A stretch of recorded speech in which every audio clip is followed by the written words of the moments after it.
Hi guys, it's me, Miss Purvis. Trying for the second time to get the first few pages of The Fall of the House of Usher recorded for you. I am not certain why the audio didn't sync the first time I did this. I have all the other ones, they worked, but here we are working on this again. So, it just proves never give up. So, I do want to say, as I said in the original one of this, I really miss you guys. Oh my goodness. I love my cats, but they don't always talk back to me, and so I kind of miss you guys. I miss birthday raps. I miss hugs in the hall. I miss some of you aggravating me just because you like to aggravate me, and it's kind of crazy to say I miss that, but I do miss y'all. I hope you are all doing well, and I pray you and your families are safe. So if you'll start with me on page 6, okay? So this is an abridged version, a shortened version of The Fall of the House of Usher by Edgar Allan Poe. During the whole of a dull, dark, and soundless day in the autumn of the year, when the clouds hung oppressively low in the heavens, I had been passing alone on horseback through a singularly dreary tract of country, and at length found myself, as the shades of the evening drew on, within view of the melancholy house of Usher. I know not how it was, but with the first glimpse of the building, a sense of insufferable gloom pervaded my spirit.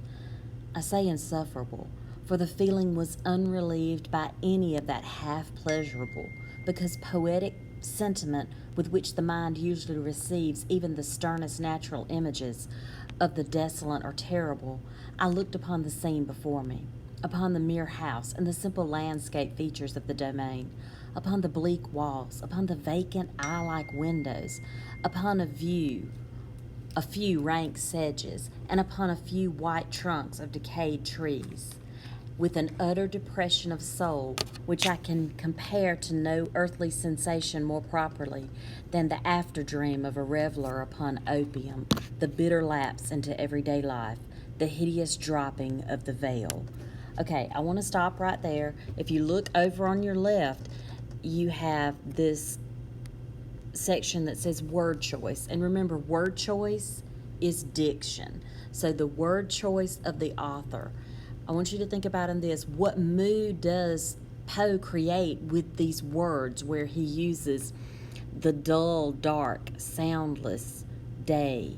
And then he goes on to say that the clouds hung oppressively low in the heavens, and then our unnamed narrator right now is alone on horseback, and he's going through a singularly dreary tract of country. So if something's dreary, y'all, it's sad, it's overcast. It's like when we had those 47 days of rain and no sunshine, kind of dreary. And then it was the melancholy house of Usher. Now remember, melancholy means sad, so he really does personify the house of Usher here as the house itself is sad. And so our unnamed narrator, he's riding up on horseback to this house, and this insufferable gloom takes over him. And if something is insufferable, it means that you are not able to suffer it. You don't want to suffer it. You don't want to endure it. And it's pervaded his spirit, which means it's just attacked his spirit. It's taken over his spirit. He can't help but feel sad and gloomy. And the feeling was unrelieved by anything that was half pleasurable. And so he couldn't get rid of this gloomy feeling. And then he looks at the house, and it has those vacant, eye-like windows. So again, personifying the house. His word choice personifies the house. And then you've got the decayed trees. And then you have this utter depression of the soul. So his word choice really does make this house, this land around the house, everything very gloomy. And he says that he can compare this to no other earthly sensation than that of the reveler, the after-dream of the reveler upon opium. So during this time period, lots of people went to opium dens, and they were addicted to opium, and they smoked opium, and it's the after-dream. So maybe the coming down from that high from opium, and that's the best that he could compare it to. And so this really otherworldly experience, but just this utter sadness too. And so then he goes on to say there was an iciness. I'm down in this part now, if I can get it. There we go. A sinking, a sickening of the heart, an unredeemed dreariness of thought which no goading of the imagination could torture into aught of the sublime. So he could not get rid of this feeling of gloom, okay? And what was it? I paused to think. What was it that so unnerved me in the contemplation of the house of Usher? I reined my horse to the precipitous blink of a black and lurid tarn, and if you notice, the tarn is a small mountain lake or pool, okay? And it lay in unruffled luster by the dwelling and gazed upon it. Now the dwelling is the house of Usher. And gazed down, but with a shudder even more thrilling than before, upon the remodeled and inverted images of the gray sedge, the ghastly tree stems, and the vacant and eye-like windows. Now these inverted images, this is where he is seeing the reflection of the house of Usher in that tarn, in that mass of water, okay? I kind of see it swampy-like, but maybe a little clearer since he can see an image. But it makes me think of a swamp because it's dreary, okay? Nevertheless, in this mansion of gloom, okay, so again, you've got more word choice. It's a mansion of gloom. So he's telling us this place is gloomy. Now propose to sojourn for some weeks. I now propose to myself a sojourn of some weeks. And so he plans on staying at the house of Usher for some weeks, and it's taken him some time to get there. It's proprietor, and a proprietor is an owner. So its owner is Roderick Usher. Okay, Roderick Usher had been one of his boon companions in boyhood. He and Roderick Usher had been BFFs when they were kids. But many years had lapsed since our last meeting, so they were friends as kids, but they haven't seen each other in years. But Roderick Usher has sent our unnamed narrator a letter, okay? And so then he goes on to explain about the letter. A letter, however, had lately reached me in a distant part of the country. A letter from him, and the him is Roderick Usher, which in its wildly importunate nature had admitted of no other than a personal reply. And what he means is that the letter was so, I guess, commanding. It was so descriptive that he had to come in person to reply to the letter. The manuscript, and if you notice, you've got your footnote here, and we do have a few footnotes throughout here. The MS2, and if you look down, that means manuscript. The manuscript gave evidence of nervous agitation, and that's nervous agitation of Roderick Usher.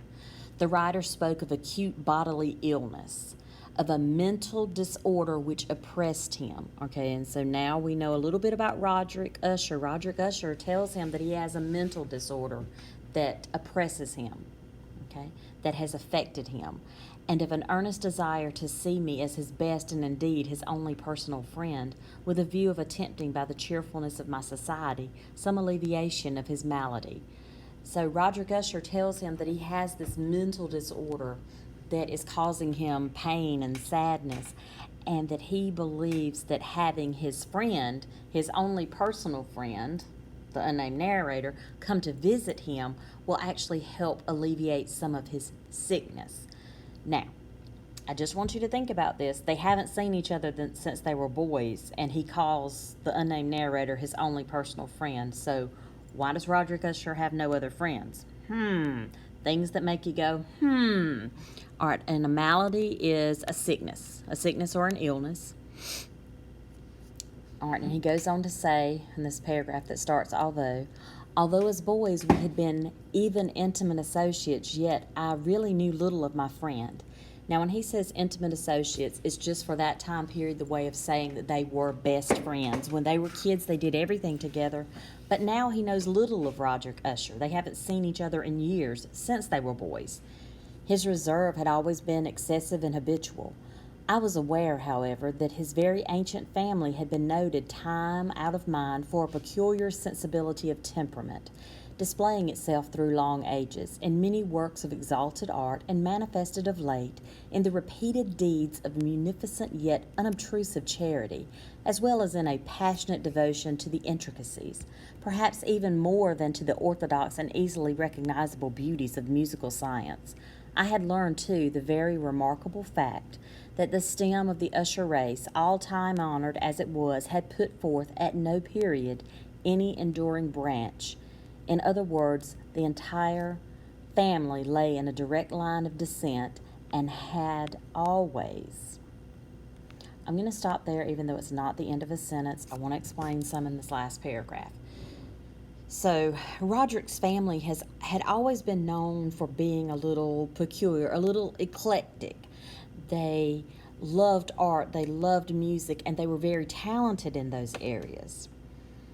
But then our narrator, our unnamed narrator, which throughout this he's never named, we never know his name, he does tell us that the stem of the Usher race, and in this case he means the Usher family, had at no period any enduring branch. He means that the Usher family tree did not really branch off, and the entire family lay in a direct line of descent. Y'all, that means that they married very closely in family, close cousins. It means they didn't bring outsiders in their families. They intermarried within their families, and so their family tree did not branch off. Okay? Let that sink in. Moving on to the rest of the paragraph, here we are on page 8. With very trifling and very temporary variations so lain, and again it's talking about the family tree of the House of Usher, it was this deficiency which had at length so identified the two as to merge the original title of the estate in the quaint and equivocal appellation of the House of Usher, an appellation which seemed to include in the minds of the peasantry who used it both the family and the mansion. This paragraph is very important because this is what lets you know that House of Usher meant the family and it meant the house. So the house and the family are linked, and that becomes important later, okay? I scanned more narrowly the real aspect of the building, and so here he's looking at the house. Its principal features seem to be that of an excessive antiquity. So an antiquity is something that's old, it's an antique. So the house was an older mansion. The discoloration of ages had been great. Minute fungi overspread the whole exterior, hanging in a fine tangled web work from the eaves. Now, it's an older mansion, and we've seen those older mansions that are well kept. They're painted. The outside of them are painted and groomed. They're taken care of. That was not the case with the House of Usher. Fungi was growing on the exterior of the house.